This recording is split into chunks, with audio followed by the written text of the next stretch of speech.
परमात्मा को पाने तथा उसका वास्तविक लाभ प्राप्त करने के लिए पवित्र बाइबल में प्रमाण है कि प्रभु ने मनुष्य को अपना ही स्वरूप बनाया।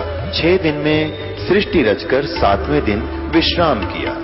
कुरान शरीफ में प्रमाण है कि हजरत मोहम्मद को खुदा स्वयं कह रहे हैं कि मैंने तुम्हें उस परमात्मा की महिमा बताने के लिए भेजा है। वो परमात्मा कबीर है जिसने 6 दिन में सृष्टि रची तथा 7वें दिन तख्त पर जा विराजा। उसकी खबर किसी बाखबर से पूछकर तो देखो। कृपया अवश्य सुनिए जगत गुरु तत्वदर्शी संत रामपाल जी महाराज के अमृत वचन। हम का और महाराज कहे एमएलए एमपी ये सारी पृथ्वी के राजा भी बन जाए वो भी कुछ नहीं।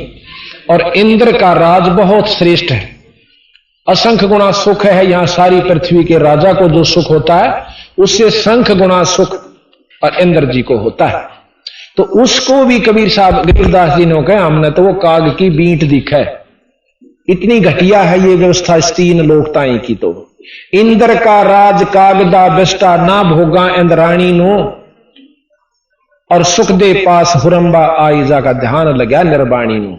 कि जैसे सुखदेव ने अपने इष्ट उसने 3 लोक की उपासना ब्रह्म की तक की, विष्णु जी की उसमें भी इतना आरूढ़ हो जाओगे तो विष्णु लोक प्राप्त होगा जितना सुखदेव हुआ कि उसके पास इंद्राणी आई थी और उसकी तरफ उन्हें ध्यान भी नहीं दिया, अपने इष्ट की तरफ इतना आरूढ़ होकर लगा रहा। तो उस योगी को जो 3 लोकों में सश्रेष्ठ जा करता उसको केवल विष्णु लोक प्राप्त हुआ। और विष्णु स्वर्ग के अंदर वो बैठे हुए हैं ऋषि जी, फिर दोबारा पृथ्वी पर आना होगा। और फिर उसी प्रकार अपना सुखदेव ने अपनी पिछली आप बीती बताई थी एक बार कि मैंने असंख्यों जन्म भोग लिए थे इस लख 84 में। एक बार एक दिन एक सत्संग सुना जिसमें पार्वती और शंकर जी का सत्संग हुआ था। उस सत्संग को सुनकर मैं तोते के अंडे में, और वो भी गला हुआ था, मेरी उम्र खत्म हो चुकी थी, फिर 84 के चक्कर में जाना था। उस सत्संग की वजह से, उन प्रवचनों की वजह से मेरा वो अंडा प्रफुल्लित हुआ और दोबारा मैं तोते के रूप में उसमें बन गया, जीव रूप में। और फिर मैं उस शरीर को छोड़ करके वेद की पत्नी के गर्भ में चला गया। जमाई ली थी वेद व्यास की पत्नी ने और उसकी गर्भ में चला गया और फिर वेद व्यास का मैं पुत्र कहा। लेकिन उस मंत्र के, उस नाम के सुन लेने से मेरे शरीर में अमरत्व प्राप्त हुआ। यहां 3 लोक का अमरत्व है कि 9 तत्व का एक शरीर और से इस 5 तत्व के अंदर, जिसको सूक्ष्म शरीर कहते हैं, वो अमर हो जाता है, पर उसकी भी ये चक्कर नहीं खत्म होता। जैसे गीद व्याद ये वो है ना बड़े संत, वो पिछले उनकी कमाई के अनुसार पक्षी रूप में आगे, पर शक्ति भक्ति फिर भी रही उनमें। तो इस प्रकार जब ये दोबारा इनका सुखदेव रूप में जन्म हुआ तो इसने अपने पहले गुरु नहीं मना था यो कि मैंने गुरु की कोई जरूरत नहीं, और अपने शरीर के साथ विष्णु जी के पास गया। विष्णु जी ने भी कह दिया ऋषि जी यहां के करना आया? नो बोला जी मैं स्वर्ग में रहूंगा। अक नहीं भाई, स्वर्ग मत वो रहेगा जो नीचे गुरु से नाम लेकर आया है। महाराज जी मैं भी तो आज आ गया हूं, अग्निशक आ गया हूं, मेरा तेरा कोई लाभ नहीं मिल सकता। अब जैसे यहां से अधिकारी कोई नौकरी करने वाला कोई कर्मचारी चंडीगढ़ चला जा सकता है, उसके पास पैसे हैं तो, लेकिन वहां रह नहीं सकता। रहेगा तो अपने घर पे खर्च करो, और उस सरकारी क्वार्टर में नहीं रहने दें उसने। अगर वो ट्रांसफर करवा के ले जावे, बदली तबादला करवा के ले जावे, स्थानांतरण करवा के विधि से ले जावे, तो उसको सारी सुविधा भी मिले और भाई वहां रहने का भी स्थान मिले और वह तनख्वाह भी मिले। इसी प्रकार हम अपनी मर्जी से साधना करते हैं तो हम लाभ पूर्ण नहीं प्राप्त कर सकते। और फिर गुरु पर भेद बताया सतगुरु ने। अब हम फेल क्यों हो रहे हैं? हमारे जितने भी सत्संग कहो या आध्यात्मिकवाद कहो कि हम कोई सी भी मर्यादा का पूर्ण ज्ञान नहीं है। आंख मीच का नाम ले लेने को गुरु होना चाहिए, बस निरे गुरु तो काम ना चलता। वो गुरु भी ठिकाने का हो। आगे हम गुरु का भेद बताएंगे आपको, गुरु कैसा हो और गुरु कौन होता है, गुरु की प्राप्ति करवा सकता है। तो गौर उस पर सुखदेव जी ने अपनी आप बीती बताई कि एक बार मैं गधा हो गया, गधा की जो नहीं भोग रहा था, ज्यादा काम लिया मेरे मालिक ने, अंधा हो गया। अंधा हो जाने से मालिक ने भी छोड़ दिया, तो फिर मैं चलता चलता एक गहरे खड्डे में गिर जाता हूं, नाला सा था। रास्ता था आने जाने वालों का। गांव से 3-4 किलोमीटर की दूरी पर मैं पड़ा हुआ था। मैंने विचार किया कि कोई भक्त आत्मा आवेगा, मैंने काट देगा, इसमें निकाल देगा, लेकिन किसी ने निकाला नहीं। इक्का दुक्का आवे वो ये विचार करके चला जावे कि मेरे पता निकले नहीं, और मेरे ऊपर पांव और टेक के पूड़ी बना दिया, परली पार हो जावे। कहते हैं मैं 7 दिन भुगत कर वहां अपना शरीर त्यागा, अन्न पानी ना मिलने की वजह से। और फिर वो दिन मुझे याद आवस कि एक बार भी जरा सी भूल कर दी तो ये 184 फिर खड़ी से त्यार। उस भय के मारे मैं 24 घंटे परमात्मा को याद रखता हूं, अपनी साधना में रहता हूं। तो इस प्रकार सतगुरु कबीर साहब ने बताया कि जटकुंडल ऊपर आसन है सतगुरु की सैल सुनो भाई। इस शंकर भगवान का एक जटा कुंडली धाम है। आज आपने देखा होगा ना, शंकर भगवान का चित्र दिखाएंगे जिसमें तो गंगा काट रखी है। ये आपने देख रहे हो कि इसमें तो शंकर भगवान के चित्र में गंगा जी बाहर आ रही है, जटा मत है। ये कबीर साहब महारा कहते हैं ये कति भूल भुलैया से न बेरा को नहीं चित्र बनावनिया ने और शास्त्र विद्यों ने ये चित्र देखा भगवान शंकर जी का, और इसमें से जटा, स्किन की जटा से गंगा निकलती हुई आपने दर्शन करे। ये गलत है। कबीर साहब ने बताया कि एक जटा कुंडली नाम का एक तीर्थ है ऊपर कैलाश पर्वत पे, शिव के धाम में, शिव के लोक में। जिस प्रकार यहां भाखड़ा डैम बना हुआ है ना, वहां आपने किसी ने देखा हो, हम देख के आए थे।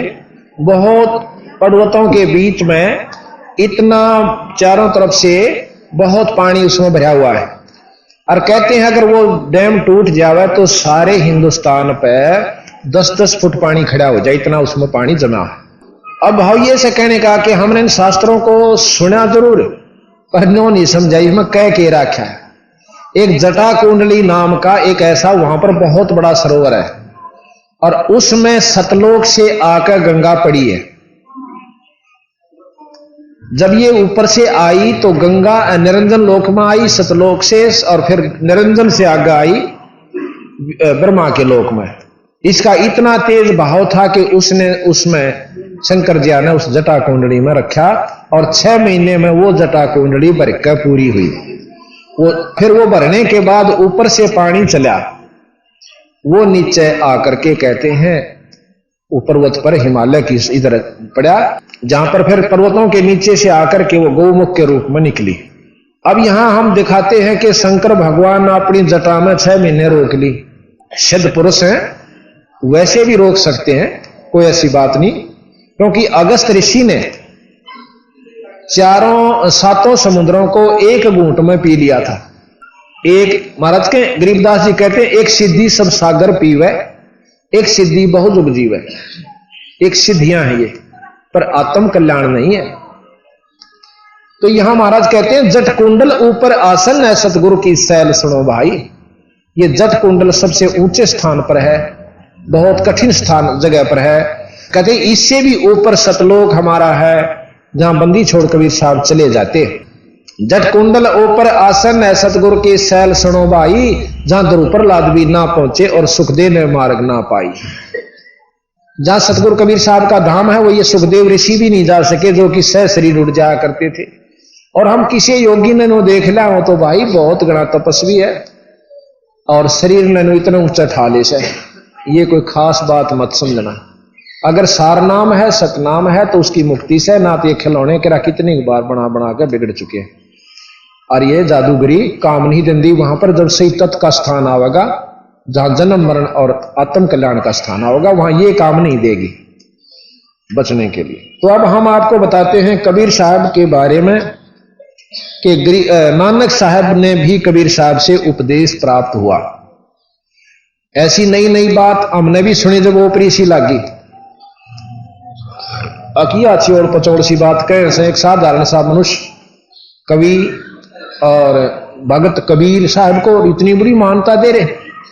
अब हमने लाल की कीमत का ना बेरा हो तो हम उसको एक कंचा समझ सकते हैं, एक पत्थर समझ सकते हैं, और जोरी के पास ले जाएंगे तो उसकी करोड़ों कीमत देगा, और 6 बार नमस्कार करेगा कि लाल के तो दर्शन भी अच्छे होते हैं। तो इस प्रकार जब हमने इसकी कीमत का पता चला बंदी छोड़ कबीर साहब की का, और जानकारी हुई कि तो पूर्ण परमात्मा थे, तो आज हम इनको भगवान कहते हैं। एक बार श्री नानक जी तलवंडी, जो कि आजकल पाकिस्तान के अंदर है, वहां कालूराम मेहता के घर में इनका जन्म हुआ। बचपन से ही बड़े सद्पुरुष थे, क्योंकि पिछले जन्मों की भक्ति इनके साथ थी। कबीर साहब ने इनको बताया कि नानक साहब, आप सतयुग के अंदर अम्बरीश राजा थे। अम्बरीश राजा के रूप में आपने इतनी भक्ति करी कि दुर्वासा ऋषि बहुत बड़े सद्पुरुष थे, उन्होंने आपके ऊपर एक शक्ति छोड़ दी, सिद्धि छोड़ दी, चक्कर सुदर्शन, आपका सिर काटने के लिए। और वो सुदर्शन चक्कर आपके चरण छूकर अम्बरीश राजा के, और उल्टा इसको दुर्वासा जी को मारने के लिए उनके पीछे भाग लेता है। और वो दुर्वासा अपनी सिद्धि से उठकर तीनों लोकों में प्रार्थना करता है, ब्रह्मा जी से मुझे मेरी जान बचाओ। ब्रह्मा जी ने बोले यहां से भाग जा, मेरे बस की बात नहीं है, ये तो बहुत कसूती उग्र रूप धारण करके जो चक्कर सुदर्शन साथ आपके आ रहा है, मेरे बस का नहीं, जल्दी भाग यहां से। फिर शंकर जी के पास गए, शंकर जी ने भी हाथ जोड़ दिए, बीरा विष्णु जी दौड़े जाओ।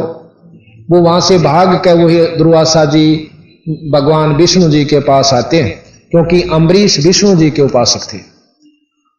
तो विष्णु जी भी और कृष्ण जी के गुरु थे दुर्वासा जी, जो त्रेता द्वापर युग में आए।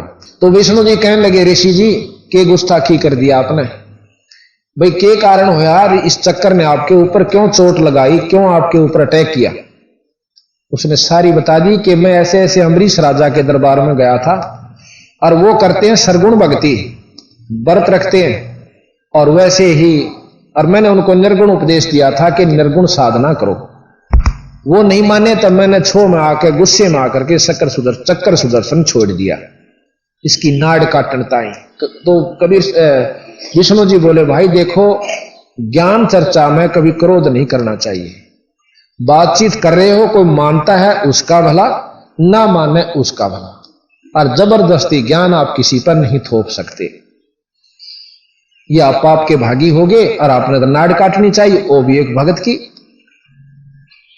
अगर जाकर उसके पांव पकड़ ले तो तेरी माफी से ना कती माफी। अब दुर्वासा जी भयभीत भय खा गया कि कदे रास्ते में मार दे मन, यू पांव पकड़ने वाला महाराज मन बख्श दो, और आपसे नहीं बच सका तो अम्बरीश कैसे बचावेगा, कदे कहीं मुझे ये रास्ते में ना खत्म कर दे। कि नहीं, कतई नहीं करेगा, उसके पांव पकड़ ले और वो ही बकस सके तन बख्शेगा। तो जी वहां से वापस चाल पड़ा। दुर्वासा जी अम्बरीश के दरबार में आ जाते हैं। राजा अम्बरीश के चरणों में सिर टेक देने का, मेरी जान बख्श दो, मेरी जान बख्श दो ऋषिवर, मेरे से गलती होगी। अम्बरीश ने वो चक्कर सुदर्शन पकड़ का हाथ में और उसके मस्तक का ला दिया, ले तेरा वापस। पर देखे, ख्यास करिए, भक्ति के भाव तेरा करो। कितना बड़ा सद पुरुष हो, कितना साधक हो, कभी भक्ति को भंग करके उबर नहीं सकता। तो ऐसे भी आप नानक जी को बता रहे हैं कबीर साहब कि ऐसे ऋषि भी रहे आप अम्बरीश रूप में, पर तेरी मुक्ति नहीं हुई बीरा। ये निरंजन तक की उपासनाएं हैं। आपका दूसरा जन्म त्रेता युग में हुआ, आप जनक विदेही हुए, जो कि सीता जी के पिताजी थे, राजा जनक। और आपके अंदर इतनी शक्ति थी कि जाति समय जब यहां से आप गए, और राजा जनक जो है सुखदेव ऋषि के गुरु हुए। जो सुखदेव ऋषि इतने योगी हुए कि तीनों लोकों में चले जाया करते उड़कर, उनके गुरु राजा जनक हुए। और राजा जनक जाति दफा जब स्वर्ग में जान लागे, रास्ते में एक नरक पड़ा था। उस नरक के अंदर जीव बहुत बुरी तरह तड़फ रहे थे, 12 करोड़ जीव उसमें भुगत रहे थे। तो राजा जनक ने पूछा अपने पार्षदों से, जो उनके साथ उनको लेकर आदर से विमान में लेकर जा रहे थे विष्णु लोक की तरफ, कहने लगे, ये क्या आवाज आ रही है, इतनी मार्मिक हृदय विदारक चीख, क्या की सब भाई। तो उन पार्षदों ने बताई कि यहां पर एक नरक है, उस नरक में जीव अपनी करनी भरनी भुगत रहे हैं। और वो चिल्ला रहे हैं कि ये कितने दिन भुगतेंगे, ना जाने कितने युगों तक इनको इसमें भोगना पड़ेगा। तो उन्होंने पूछा कि इनका कोई समाधान हो सकता है? अग जी कोई समाधान नहीं धर्मराय बता सके। धर्मराय को बुलाया वहीं पर जनक जी ने, और धर्मराज आ जाता है। कहने लगा, हाँ ऋषि जी, कैसे याद किया कि ये जो जीव जो दुख पा रहे हैं नरक में, इनका कोई समाधान है? अग्नि जी ने अपनी करनी भोगनी पड़ेगी। अकबर मेरे तो नहीं देखा जानता, अगर ना मांग जाऊं जब तक इनका छुटकारा नहीं हो जाएगा। तो धर्मराय ने राज ने सोची कि अच्छा पंगा पाया इन्हें। बोला एक समाधान है, आपने अपने पुण्य देने पड़ेंगे और ये कुछ समय के लिए बाहर आ जाएंगे। बोला मैंने मंजूर है। तो अपने पुण्य राजा जनक ने उन नरक वाले जीवों को संकल्प किया, तो वह जीव नरक से बाहर आकर के स्वर्ग में भेज दिए। अब विचार सुनिए, बहुत ध्यान पर सुनने की बात से, ये कथाएं नहीं है। इन कथाओं से हम महाराज ने सार निकाल कर दिया। फिर अब काल की क्या व्यवस्था है कि राजा जनक ने खूब भक्ति करी, पुण्य किया और रास्ते में छल कपट करवा दिया इसी काल निरंजन ने, और वो पुण्य उसका अक्षीण करवा दिया। राजा जनक बैठा स्वर्ग में जाके फिर नानक के रूप में प्रकट कर दिया तलवंडी पाकिस्तान में। तो ये बात कबीर साहब ने नानक साहब तो बताई। इब दिल तो कांप जैसे जब इतनी भक्ति करी विराट, तो भी उल्टे चक्कर काट रहा से, मुक्ति कहां हुई थारी? तो ने बोला जी फिर के करा, पर मैं तो जो है एक निराकार ज्योति अंदर मुझे दर्शन देती है, निरंकार, मैं उसका जाप करता हूं और वो मुझे पूर्ण रूप से दर्शन दे रही है। कबीर साहब ने बोले ध्यान लगाओ। न बोले नानक साहब तेरे 60,000 जन्म हो रही है जब तक तू सतलोक से आया, और हमसे बिछड़ा बेटा तेरे 60,000 जन्म हो लिए बच्चा, और तू सथाई नहीं हो। और तेरे जैसे महान भगत भी चक्कर काटे हैं, तो और आम जीव कहां मुक्ति की बाट देखे, इंतजार करते हैं, कहां आशा रखते हैं मुक्ति की। नानक साहब का पसीने आए कि के समाधान महाराज, कि मैं नाम दूं, सतनाम मेरे पास है, और जब तेरी मुक्ति हो, काशी में रहता हूं जुलाया सुबाई, काशी के अंदर किसी ने पूछ लिए कभी तेरा दिल करे तो आ जाना। पर तू निरंकार की जो उपासना करता है, अब ध्यान लगा, वो ज्योत और वेद भी आखिरी परमात्मा की प्राप्ति उस ज्योति के दर्शन बताते हैं। प्रकाश में तेजो में परमात्मा सहस्रार कमल दल में है। सहस्रार कमल दल का मतलब 1000 कमलों वाला, 1000 पंखड़ियों वाला वो स्थान जहां पर 1000 ज्योतियां न्यारी न्यारी चमक रही हैं। उसको आखिरी धाम और निरंजन धाम, चौथी मुक्ति, वो योगी प्राप्त करते हैं जब सहस्रार कमल में पहुंच जाते हैं।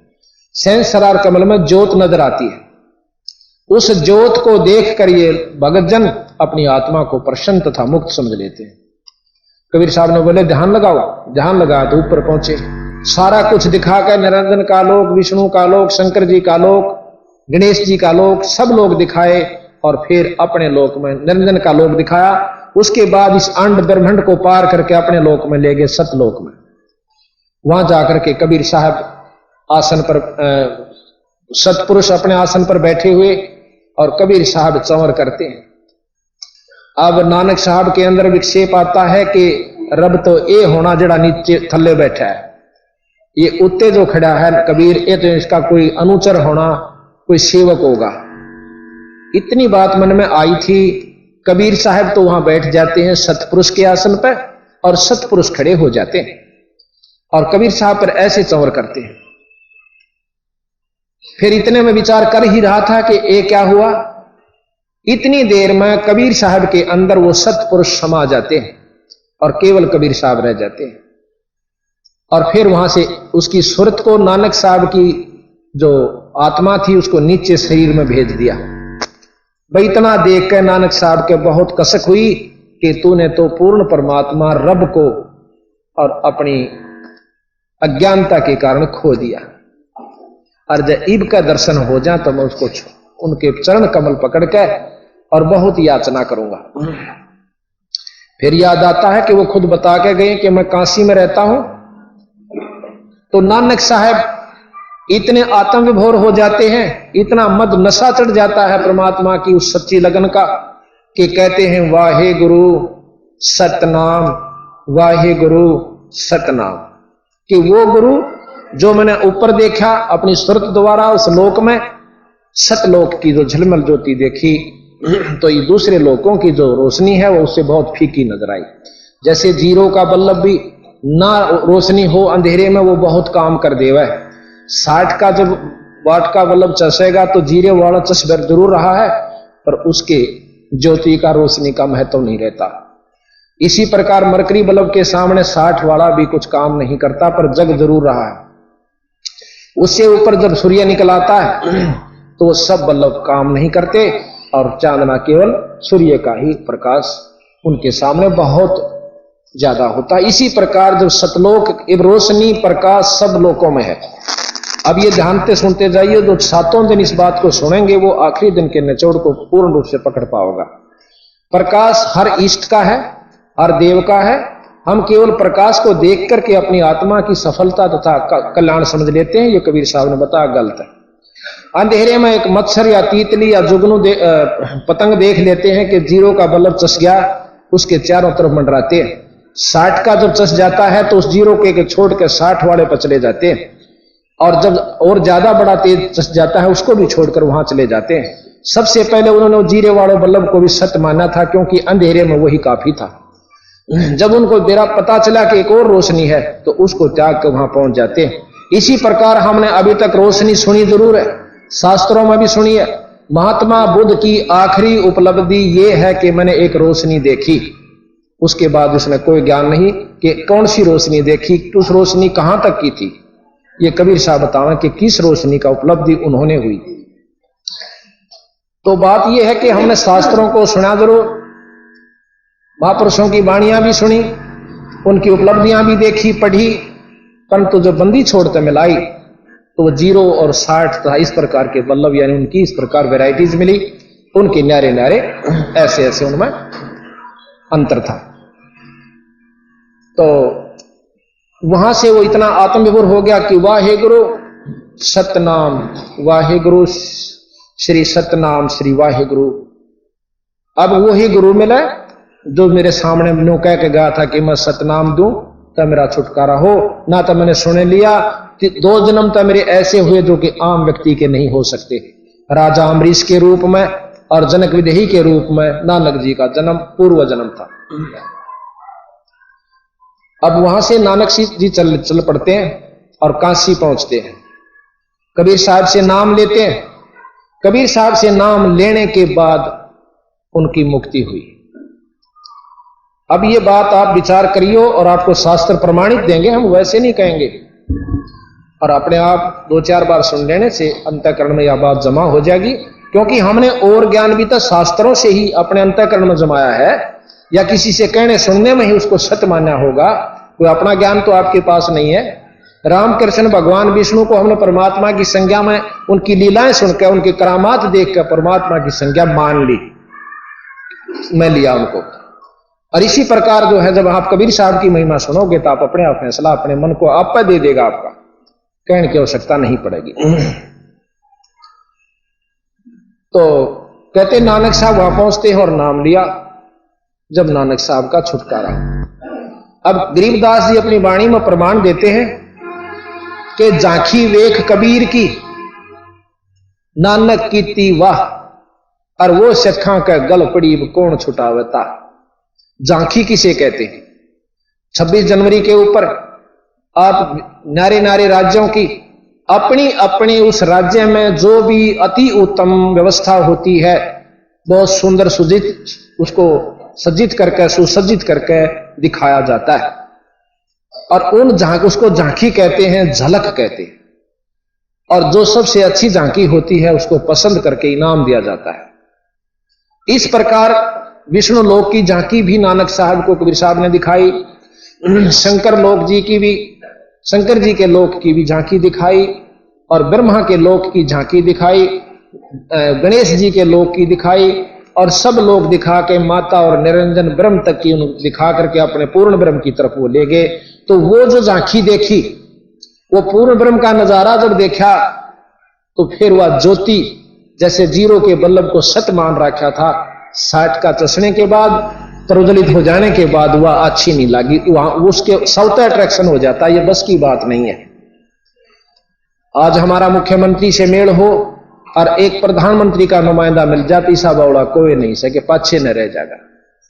तो जब तक हमने जहां तक ज्ञान है उतना अवश्य, परंतु जब पूर्ण लाभ का ज्ञान होगा कि सच्चे ये जो संत है, ये परमात्मा हमें ये लाभ दे सकता है, तो हम उसकी तरफ स्वतः अट्रैक्ट हो जाएंगे, कहने की आवश्यकता नहीं पड़ेगी।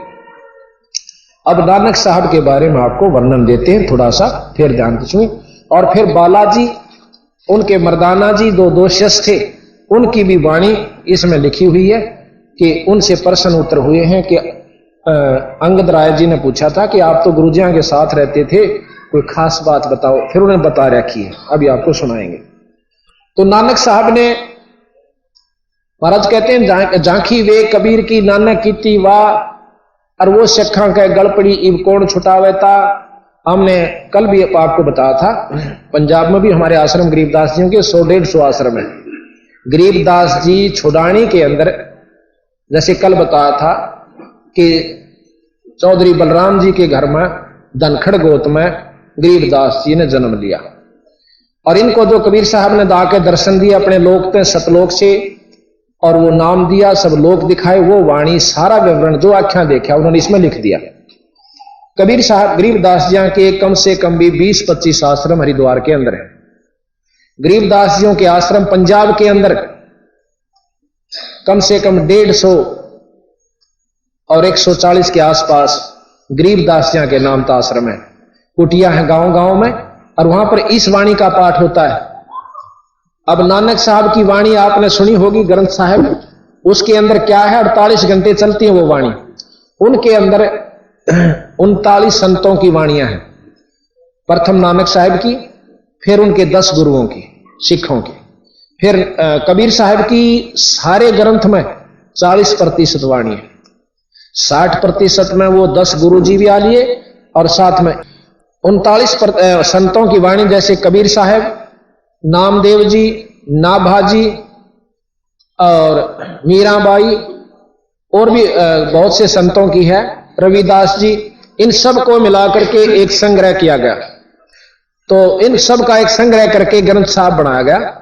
उस वाणी के ज्ञान से प्रतिदिन पाठ होते हैं। और गरीबदास महाराज ने अकेले ने 48 घंटे की वाणी लिख रखी है, बस ठीक है, 48 घंटे की।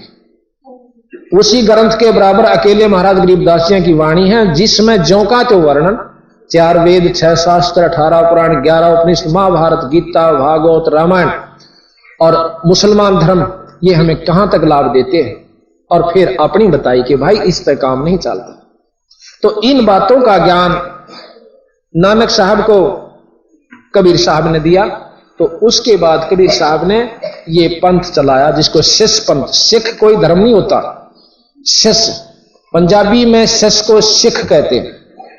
जो स होता है पै वाला, उसको ख भी बोला जाता है। जैसे पाषाण हम पढ़ते हैं तो पाखाण भी कहते हैं, पाषाण। तो इसी प्रकार अक्षीर कहते हैं, उसको खीर भी कहते हैं। खीर लिखा जाता है तो पेट पाड़ा स और रे, इसको खीर कहते हैं। अक्षीर भी कहते हैं, शीर भी कहते हैं, यानी स जो है ये दोनों तरफ बोला जाता है। तो सिख कहा, जो उपदेशी होते हैं उनको शिष्य कहते हैं। अब फिर बाद में 10वें गुरुजिया ने उनकी अलग से वेशभूषा बना दी। वो वेशभूषा सिख नहीं है, जो शिष्य होते हैं वह सिख। बड़ी तेज कर, अब आप ध्यान से सुनिए। श्री नानक जी युगों युगों से निरंजन की भक्ति करते आ रहे थे। निरंजन के बारे में आपको बताएंगे कल। आज हमारा एक बोर्ड बन जाएगा जिसमें सारा वर्णन दे रखा है, निरंजन कहां तक की उपलब्धि देता है, क्या है वो। वैसे मोटा बता दूं कि निरंजन ब्रह्म कहते हैं, वेद उसको ब्रह्म कहते हैं, संत उसे निरंजन कहते हैं। ज्योत निरंजन, प्रकाश में परमात्मा, वेद उसको प्रकाश में परमात्मा कहते हैं, संत उसे ज्योत निरंजन कहते हैं। और ज्योत निरंजन को ही ब्रह्म कहा है, और साथ में संतों ने इसको काल की उपाधि दी है, क्योंकि इसमें समय प्रधान है। और काल के दूसरे बारे में हम परसों बताएंगे। श्री नानक जी युगों युगों से निरंजन की भक्ति करते आ रहे थे। नानक जी महान भगत थे। राजा जनक विदेही भी श्री नानक जी का त्रेता युग में जन्म यानी अवतार था।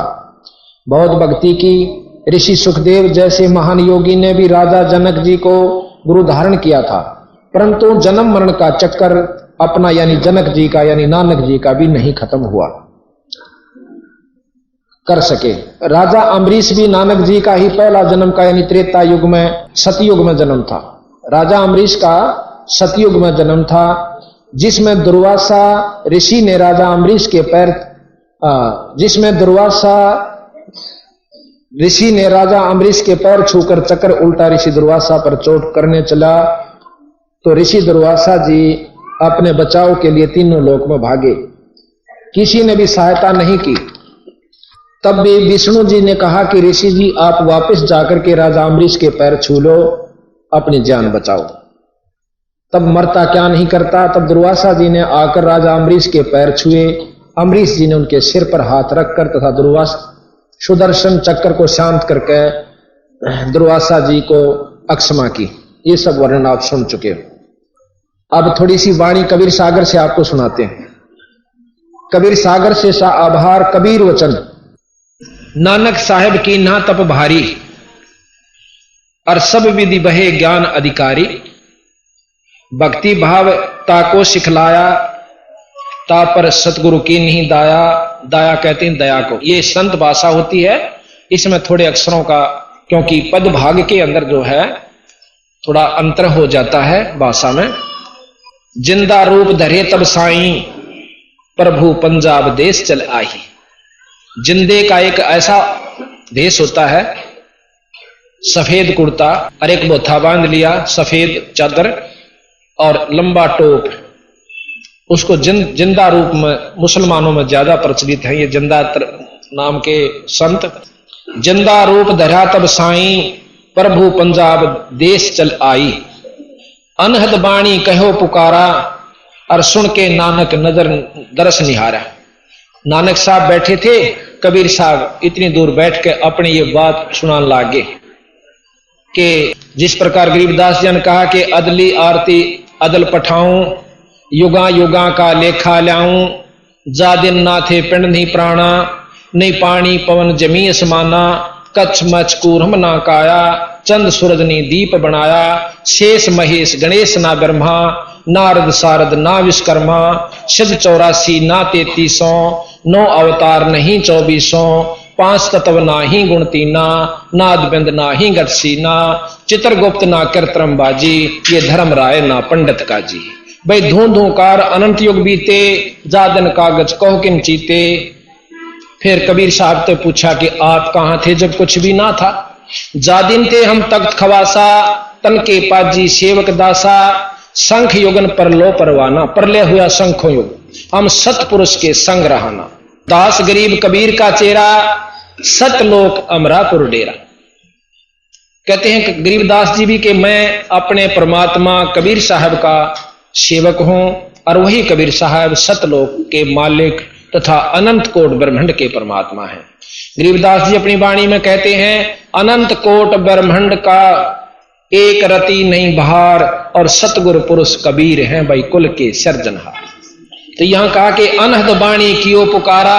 इस बाणी ने सुनकर नानक जी ने करड़े करड़े देखे, क्योंकि कहने लाग रहा से सुनकर अनहद बाणी कियो पुकारा। सुनकर नानक दरस निहारा, सुनकर अमर लोक की बाणी, और जान पड़ो यो परम पुरुष ज्ञानी। नानक जी ने समझा कि ये पूर्ण संत है, ये तो बहुत ऊंची की बात कहे से। तो नानक साहब पूछने लागे, आवो पुरुष सतगुरु ज्ञानी, अमर लोक की हमने सुनी ना बाणी। वो सतलोक नहीं जाना हमने कौन सा होश है, और किसी शास्त्र में ज्ञान नहीं पाया।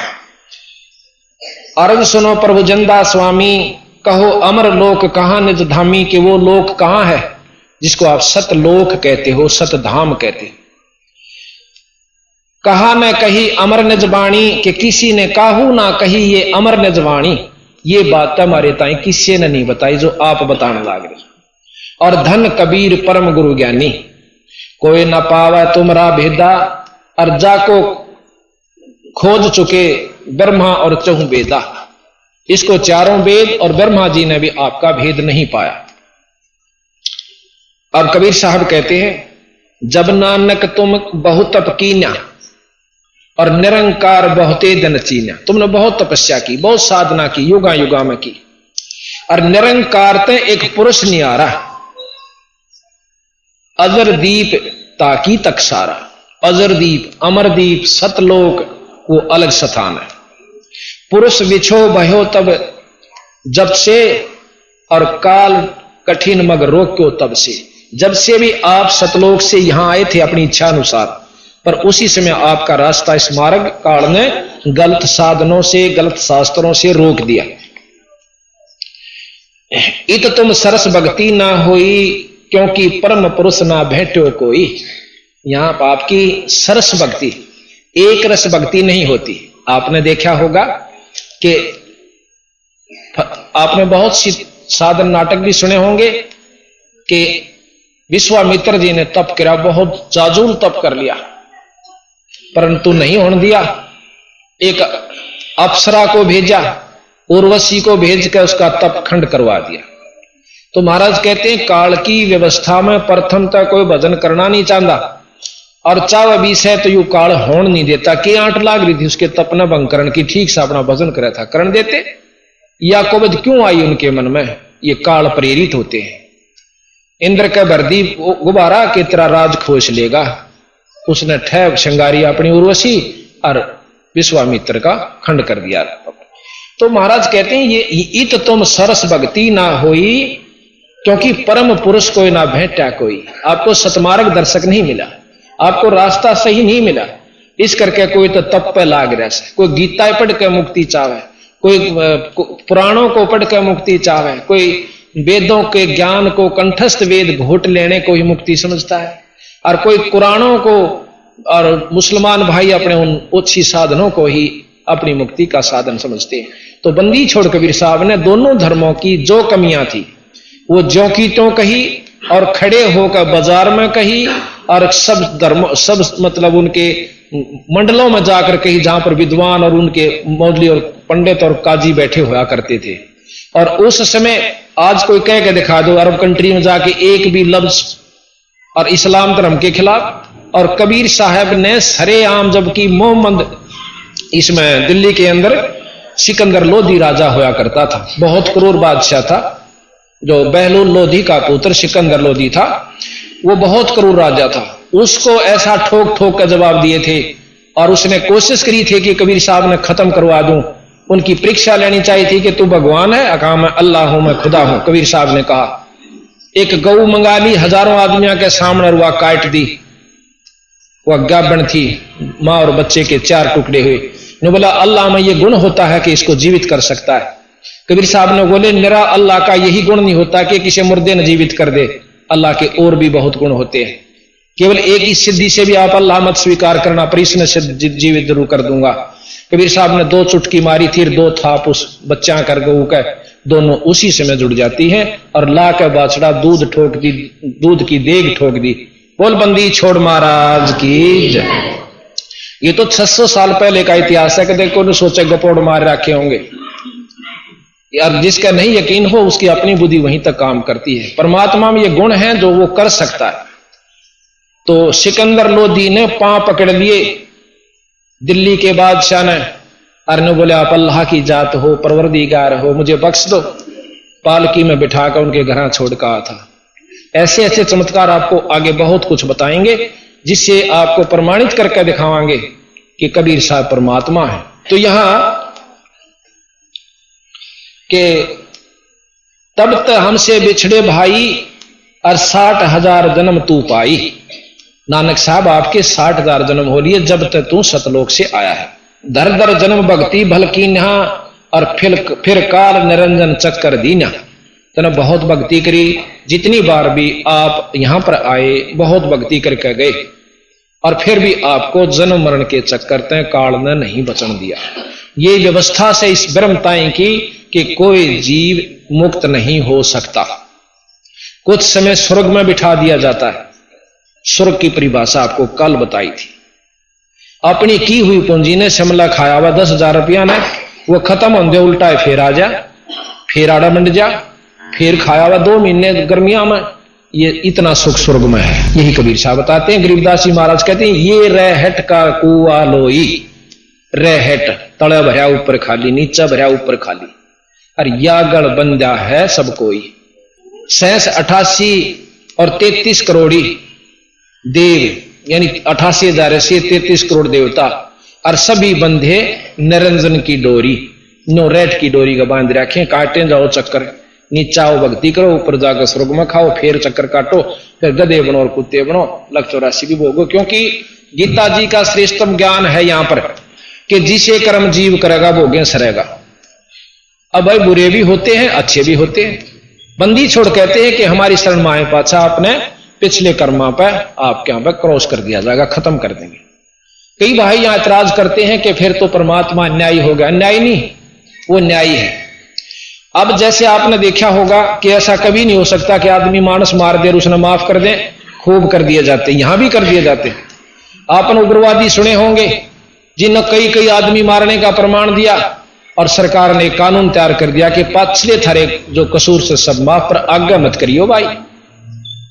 और आज प्रमाणित है, एक फूलन देवी डाकू थी, उसके ऊपर भी यही कानून लागू हुआ था। तो बात यह से कहने का कि हम जितनी जानते हैं उससे आगे स्वीकार करने को हमारी बुद्धि तैयार नहीं होती। इस परमात्मा में वो शक्ति है बंदी छोड़ में कि हमारे पिछले पाप कर्मों को खत्म कर देगी। जिस प्रकार कोई लोग हो ही नहीं सकते तो उन्हें इतना ज्ञान है, और हो ही नहीं सकते फिर भक्ति की क्या आवश्यकता रहेगी। जैसे पहले फसल में घास हो जाया करता, नुड़ान का रंधे इतने नुड़ा देते, फिर उसके बाद घास नहीं कटा करता। अब एक ऐसी दवाई चला दी कि उस घास ने खत्म कर देती है पर फसल को नुकसान नहीं करती थी। तो वह पहले भी दवाई पर पहले खोज नहीं पाए। इसी प्रकार ये नाम शुरू से है, पर अब इसकी प्रचलित हो गया तो अब यूं काम कर रहा है जैसे वह दवाई फसल में कर रही है। तुम बड़ भगत बहु सागर आवा, तो और जीव की कौन चलावा। कबीर साहब ने बोले नानक जी तेरे कैसे भगत भी यहां चक्कर काटन लाग रहे, तो आम जीव थोड़ी सी भक्ति ते कहां जाएगा बेचारा। निरंकार सब सृष्टि भुलावा, अब तुम करी भक्ति तो लौट क्यों आया। इस निरंकार ने, इस ब्रह्म ने, निराकार शक्ति ने इस सारे जीवों को बुला रखा है। और आपने इतनी अच्छी भक्ति करी फिर वापस क्यों आ गया। जब आप अमरीश रूप में गए, अपने आप को न सोच के गए थे मैं मुक्त हो गया। नानक जनक विदेही के रूप में गए, जब भी आप न सोच के गए थे मेरी बन गई मुक्ति। अरे नानक जी बन के आगे अगला जन्म तेरा नानक जी सा भी बहुत नहीं रहेगा। ये सच्ची सोच लेना। और अपनी शक्ति से वो पिछला सारी बैक रील उनको दिखाई तो नानक जी के पसीने आए। अब देखो सच्चा भगत पाछे नहीं रहा करता। अभिमान मानक मैं ज्ञानी मैं ऐसे या थोड़े दिन की चाल लगी। महाराज कहते हैं चुंडित मुंडित सब पकड़ लिए। गरीबदास जी कैसे चुंडित बड़ी जटा लठाली रखा ली और कति घोट ऊपर सारा मुंडा लिया, इसे मुंडित कहते हैं। चुंडित मुंडित सब पकड़ लिए, इन तय जमकिंग कर ना डरता। अर्थात इन पाखंडों से वह भक्ति नहीं बनती, और भक्ति नहीं बनेगी तो यम के दूत जूता पीटेंगे। इनसे जम किंकर नहीं डरता। नानक साहब फिर कहते हैं धन पुरुष तुम यह पद भाखी, यह पद अमर गुप्त कहां राखी। कि ये तो बहुत गजब बात थी, यह गुप्त रहेगी थी आज तक। जब लग हम तुमको नहीं पावा, अगम अपार भरम फैलावा। कहो गोसाई हम ते ज्ञाना, परम पुरुष हम तुमको जाना। धन जिंदा प्रभु पुरुष पुराना, और बिरले जन तुमको पहचाना। नानक साहब कहते हैं कोई बिरला ही आपको पहचान सके। हम तो उन तरह जी हाँ के तीर काट कर ठह मारा 10 साल है और उसने भगवान स्वीकार कर लेंगे। और इन्होंने वो काम करके दिखाए जो कृष्ण अरबी फेल हो गए थे, उस काम पर नहीं हुआ। जगन्नाथ का मंदिर ये प्रमाणित है, भगवान विष्णु जी के अवतार थे बुद्ध। और बौद्ध के जो अवतार गया उसने कहा था, एक राजा था इंद्रदमन, सपने में उसको दर्शन दिए, वो उसका उपासक था कृष्ण जी का, कि मेरा मंदिर जगन्नाथ में बनवा दे। अब राजा ने वही आज्ञा मान के अपने इष्ट की और जगन्नाथ के मंदिर की स्थापना करवा दी। पूरा मंदिर बहुत पैसे सुजित, बहुत अच्छी ढंग से सुंदर ढंग से उस पर बहुत पैसा लगाकर सुसज्जित करके उसको बनवा दिया। समंदर की लहर आई, उस मंदिर को जड़ से उखाड़ कर ईंट भी नहीं पाई। उसने फिर दोबारा बनवाया, 4-5 बार मंदिर बनवाया गया, पर समुद्र ने यही काम किया। आखिर में राजा जो से हताश होकर बैठ जाता है। कबीर साहब जाते हैं कि राजा वो मंदिर बनवा ले। मैंने हाँ रखी है कृष्ण जी से कि मैं तेरा मंदिर बनवा दूंगा। तो राजा इंद्रदमन हाथ जोड़ ले, सैने बोला जी ना, मैं तो अपना खजाना भी बर्बाद कर चुका हूं, अब समुद्र बन नहीं देता। स्वामी जी बना मैं जरूर दो, अब भाई समुद्र को मैं नहीं आन दूंगा। पर कहां विश्वास हो, एक धोती कुर्ते वाला छोटा एक आम व्यक्ति और कृष्ण जी इतनी महान शक्ति यूं कैसे बनवा दे। पर ने बोला बस ये 2 जोड़े हाथ, आप अपना रोटी खाओ, भोजन पाओ और आराम करो। कबीर साहब ने बोले बात सुन दे भाई, मंदिर बनवावा ना तो वहां मिलूंगा काशी में, और आज ये जुलाहे के घर में मेरा जन्म से, और ऐसे ऐसे में। तो उन्होंने बोला भाई ठीक से। रात्रि में सौपन दिया कृष्ण भगवान ने फिर कि ये जो संत आपके पास आया था ये अनंत कोट ब्रह्मांड के भगवान से, ये जो चाहे सो कर सकते हैं, आप इनसे मंदिर बनवा लो। अब राजा ने फिर कोशिश करी, ढूंढे, महाराज जी मिल गए स्थान जहां बता कर गए थे। मंदिर शुरू हो गया, मंदिर तैयार हो जाता है। समुद्र जहां से चढ़ कर आता था वहां महाराज कबीर साहब ने अपना एक पत्थर सा गिरवा के वहां एक चौतरा सा बनवा लिया, उस पर बैठ जाते। अब समुद्र कहते हैं बहुत ऊंची, जैसे ज्वार भाटा आपने देखा होगा, सैकड़ों फुट समुद्र उठ जाता है। जब ये भूत साइक्लोन आता है ना, बहुत मतलब 1000 किलोमीटर तक उस पानी का बहाव आकर के बर्बादी कर देता है। उस समय इतना ऊंचा उठा, कबीर साहब ने अपनी शक्ति से ऐसे कर दिया, वो ज्यों का त्यों रुक गया, जैसे जाम हो जाता है। अब समुद्र के ऊपर का रूप बना करके बाहर आवे और हाथ जोड़ दे से नो कहे, हे परम पुरुष, हे परमात्मा, आप कौन शक्ति हो, मुझे आगे जाने दो। की करेगा भाई कि इस मंदिर ने ढाऊंगा। अरे भले पुरुष, मंदिर आश्रम बनवाया करें, ढाया करें, इतना नीच काम करे तो। अगजी इस कृष्ण ने मेरी मर्यादा भंग कर रखी समुद्र की। क्यों कर भाई कि जब ये राम रूप में आए थे, इन्होंने जबरदस्ती तीर के बल पर मेरे पर रास्ता मांगा था, और वो बदला मैं लूंगा जी। अकीस यूं तो ढा नहीं सकता, चल ढा ले। तो अब कहां बसावा थी कि तभी तो मैं आपके पास आया हूं, मेरी नहीं बसानती, तो मुझे बदला दिवाओ महाराज कि उसकी द्वारकापुरी ने डबोले। आज भी प्रमाण है, द्वारका समुद्र ने डबो रखी है, और वहां जगन्नाथ के मंदिर से समुद्र नहीं ढाता, उसको बचा रखा है। अब फिर क्या हुआ कि अगले दिन भाई हफ्ते 10 दिन के बाद उसमें पूजा शुरू होनी थी। मोटे मोटे पांडे मेरे कैसे जो गणे बोला करें, वो जाके और ठे पहुंचे सारा पूजा का सामान लेकर के, और कबीर साहब आगे खड़े मंदिर के गेट में, और उसकी पकड़ कर बां एक पांडे ने जो हेड मुखिया पांडा था, और दूर मारा बगा के मनहूस नीच जाति के, और तू आगे आ गया। सुबह सुबह हम तो ठाकुर की पूजा करनी थी, भगवान की पूजा करनी थी, आज नहीं करते फिर करेंगे। अंदर जाते हैं तो जितनी भी मूर्ति उसमें लगी हुई थी सारी कबीर साहब का रूप धारण कर लिए। अब वो पांडे हो गए एकदम भैया बड़ा बनी की कहानी। तो कुछ देर के बाद वो वही मूर्ति बन जाती है। फिर वो धोते हैं खूब अच्छी तरह, पानी गिर गिर का मसड़ मसड़ का उसने अशुद्ध हो गया। पूजा शुरू कर दी। कुछ दिनों के बाद उस पांडे का कोड लाग गया, जिसने महाराज जी को धक्का दिया था।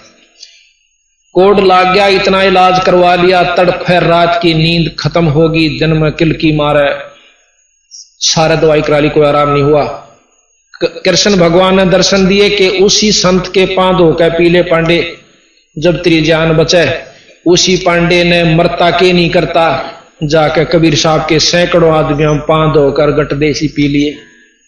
देखते देखते जानो कोड था नहीं उसका, उसी समय समाप्त हुआ। जब सैकड़ों आदमियों का विश्वास हुआ, कबीर साहब ने बोले एक बात कान खोल कर सुन ले पांडो, आगे से इस मंदिर में जय छुआ छात किसी ने कर दी, उसका यही हर्ष होगा जो इस पांडे का हुआ।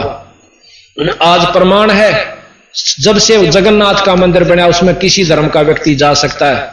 और आज से 100 वर्ष पहले, 50 वर्ष पहले, 40 वर्ष पहले दूसरी जाति वाले को आम मंदिर में बढ़ने नहीं दिया जाता था। जब श्रीमती इंदिरा गांधी अपने हिंदुस्तान की प्रधानमंत्री थी, उन्होंने भी एक मंदिर में जाने की कोशिश की थी। उस समय उनको भी प्रवेश नहीं करने दिया गया था कि आप हिंदू जाति से यानी पंडित जाति से नहीं रही। ये पेपरों में काफी दिन आई थी।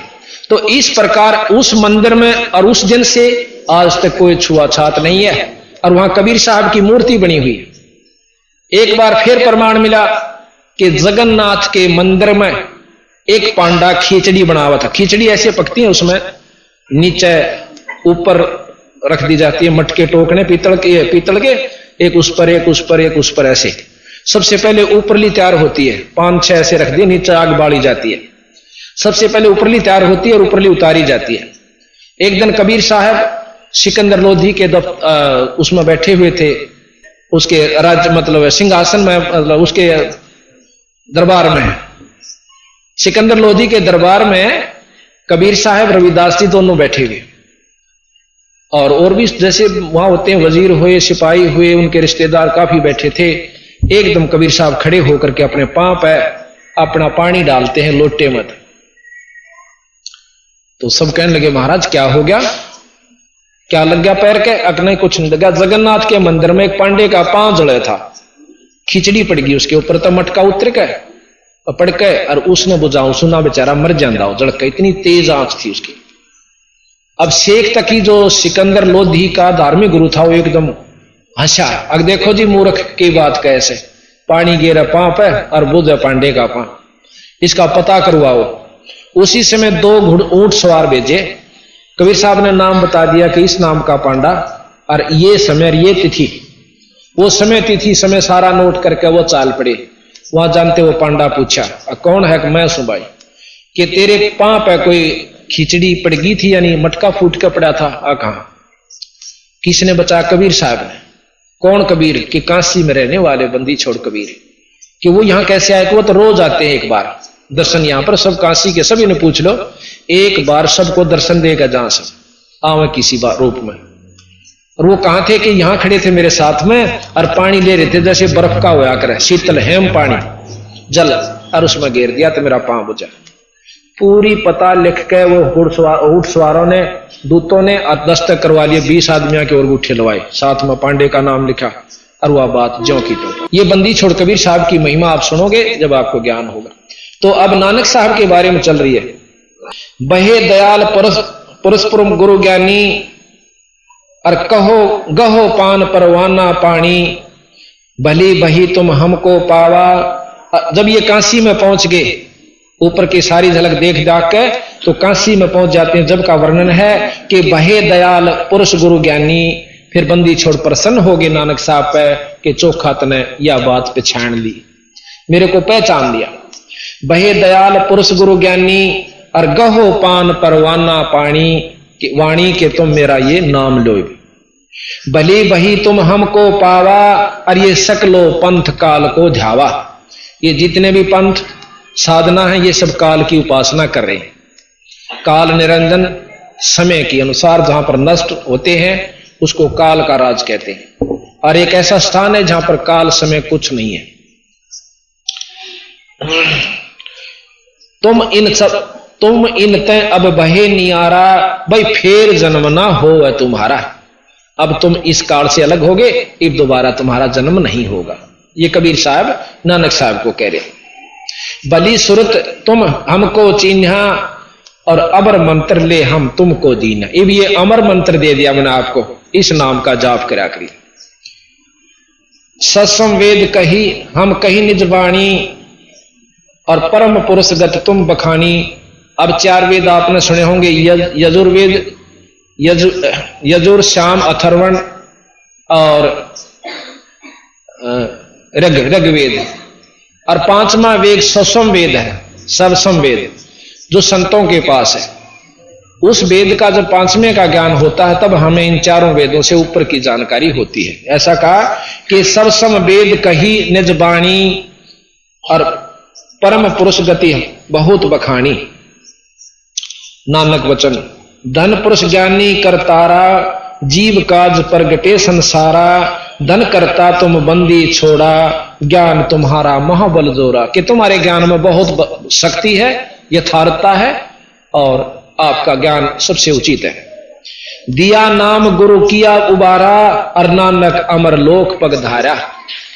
अब यहां नानक साहब अपनी वाणी कहते हैं वाह वाह कबीर गुरुपुरा है, वाह वाह कबीर गुरुपुरा है, वाह वाह कबीर गुरुपुरा है, वाह वाह कबीर गुरुपुरा है।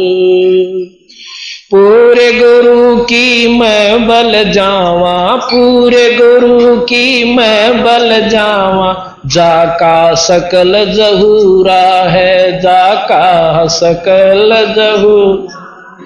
वाह वाह कबीर गुरुपुरा है, वाह वाह कबीर गुरुपुरा है। अधर दुलीचे पड़े गुरुवन के, अधर दुलीचे पड़े गुरुवन के, शिव ब्रह्मा जा सोरा है, शिव ब्रह्मा जा सोरा है, वाह वाह कबीर गुरुपुरा, वाह वाह कबीर गुरुपुरा है। श्वेत ध्वजा फरक गुरुआं की, श्वेत ध्वजा फरक गुरुआं की, बाजे अनहद तूरा है, बाजे अनहद तूरा। वाह वाह कबीर गुरुपुरा है, वाह वाह कबीर। पूर्ण कबीर सकल घट व्यापै, पूर्ण कबीर सकल घट व्यापै, हरदम हाल हजूरा है भाई, हरदम हाल हजूरा है। वाह वाह कबीर गुरुपुरा है, वाह वाह पूरा है। नाम कबीर जप बड़ भागी, नाम कबीर जप बड़ भागी, नानक चरण का धूरा है, नानक चरण का धूरा। वाह वाह कबीर गुरुपुरा है, वाह वाह कबीर। इस प्रकार अब हम प्रमाणित आपको कबीर नाम की महिमा वेदा अनुसार बताएं। यजुर्वेद में कबीर साहब की महिमा गाई गई है, जिसका भाष्य भाषा स्वामी दयानंद जी ने किया है। प्रथम भाग यजुर्वेद के, इसको ध्यान से लेना, ये पढ़ा जावे, इतना नजदीक लेंस कर लेना। यजुर्वेद के 5वें अध्याय का 32वें श्लोक में आप देखोगे स्वामी जी के द्वारा भाषा भाष्य है, ये उनका सरलार्थ किया हुआ और भावार्थ। अब ये ध्यान से देखिए, स्वामी जियों का सत्यार्थ प्रकाश भी हम आपको बताएंगे, दिखाएंगे। इसमें बुराई मत समझना, ज्यों की त्यों बतावांगे जो इसमें लिख रखा। ये अभी आपने यजुर्वेद में और सामवेद के अंदर कबीर शब्द की महिमा का ज्ञान हुआ। ये सामने जैसा कि पहले गोरखनाथ और कबीर साहब की गोष्ठी हुई थी, गोरखनाथ जी त्रिशूल के ऊपर बैठे हुए हैं और कबीर साहब बहुत ऊपर पहुंच जाते हैं अपनी इस धागे के साथ। जब गोरखनाथ जी ने अपनी हार स्वीकार की तथा यथार्थ ज्ञान को समझा, सुना और आत्म कल्याण करवाया। दूसरे रूप में पहले उसे एक मछली के रूप में वार्ता हुई थी कबीर साहब तथा गोरखनाथ जियों की। गोरखनाथ जी ने अपनी सिद्धि अजमानी चाहिए थी कबीर साहब के साथ, कि ये नहीं जानते होंगे। कबीर साहब से कहने लगे कि मैं एक सिद्धि अपनी दिखाऊंगा, आप मुझे पहचानना। जल के अंदर मछली बन गए थे, मछली का रूप धारण कर लिया, कहने लगे मुझे ढूंढ लेना। कबीर साहब ने उनकी पकड़ कर मुंडी बाहर काट दिया, जैसे भी आपने मछली रूप देखी। और फिर कबीर साहब को गोरखनाथ जी कहने लगे मैं आपको ढूंढूंगा, आप भी अपनी सिद्धि दिखाइए। कबीर साहब कहते थे कि सिद्धि की आड़ अनजान व्यक्ति लिया करें, बाकी आप मुझे ढूंढ नहीं सकते, 4 वेद नहीं ढूंढ सकते, आप तो क्या ढूंढोगे। महाराज पानी में पानी मिल जाते हैं, कहते यह भी एक सिद्धि होती है। एक सिद्धि 5 तत्व नीरम, एक सिद्धि ऐसी होती है जो 5 तत्व नीर हो जाते हैं, पानी बन जाता है। यह बहुत बिरले साधु को उपलब्ध होती है, बहुत ही बिरले को। तो इस प्रकार कबीर साहब ने गोरखनाथ जी को समझाया। अभी आपने नानक साहब के बारे में जानकारी हुई थी कि उन्होंने कबीर के नाम कबीर जपै बड़ भागी, नानक चरण का अधूरा है। तो कबीर नाम की महिमा आपने वेद में देखी, यजुर्वेद में 5वें अध्याय के 32वें श्लोक का, जो का तो अब टीवी के ऊपर आपके सामने आया था, इसमें आप पढ़िएगा, देखिएगा कि कभी स्वामी दयानंद जी कहते हैं कि वो परमात्मा जिससे सारी सृष्टि चेतन है।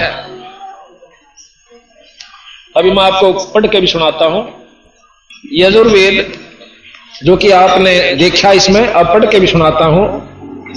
32वें श्लोक 5वें श्लोक का 32वां श्लोक, 5वें अध्याय का 32वां श्लोक है। हम इसमें क्रिटिसाइज नहीं करेंगे, जो कि तो बताते हैं। यही हमारे कबीर साहब गरीबदास जी ने किया कि जो की तो बात उन्होंने बताई, कोई अपनी तरफ से नहीं मिलाई। अब यह संस्कृत तो अपना आंदी नहीं पढ़ांगे तो कहीं गलत शब्द पढ़ी। हम इनका सरलार्थ कर रखा स्वामी जी ने वो बता दा कि हे जगदीश्वर, जिस कारण आप कांतिमान हैं, खोटे चनन वाले जीवों के शत्रु व क्रांत परजय हैं,